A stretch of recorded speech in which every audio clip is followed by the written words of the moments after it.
Salam Indonesia, Anda menyaksikan berita terkini bersama saya, Made Sukadenekarang. Pemirsa, setiap aspek dari kebijakan Korea Utara dibahas saat penasihat keamanan nasional dari Amerika, Jepang, dan Korea Selatan melangsungkan pertemuan di Akademi Angkatan Laut AS di Annapolis, Maryland. Ini merupakan pertemuan pertama tiga negara tersebut sejak Joe Biden menjadi Presiden Amerika Serikat. Menurut analis, pertemuan ini berlangsung di tengah-tengah perbedaan penting dalam kebijakan ketiga negara terhadap Korea Utara.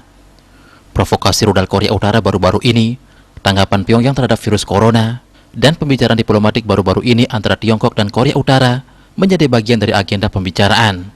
Seorang pejabat Amerika mengatakan kepada wartawan, Washington bermaksud untuk melakukan kajian mendalam yang akan mendasari proses ke depan. Pertemuan di Akademi Angkatan Laut AS di Annapolis, Maryland, berlangsung setelah Korea Utara menguji sebuah rudal jelajah dan disusul sepasang rudal balistik jarak pendek.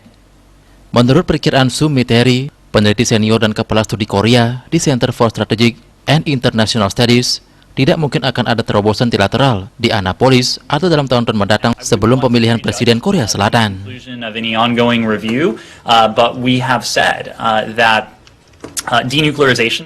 Pembicaraan di Akademi Angkatan Laut juga dilakukan setelah lawatan Menteri Luar Negeri Antony Blinken dan Menteri Pertahanan Lloyd Austin ke Jepang dan Korea Selatan guna menegaskan sikap pemerintah Biden yang ingin meningkatkan persekutuan di Asia penyusul 4 tahun yang sulit di bawah pemerintahan sebelumnya.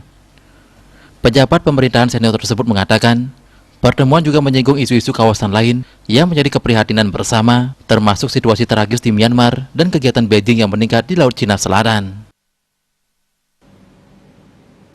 Untuk mencegah penyebaran COVID-19, ingat pesan Ibu, selalu terapkan 3M, wajib memakai masker, wajib mencuci tangan, wajib menjaga jarak, serta hindari kerumunan.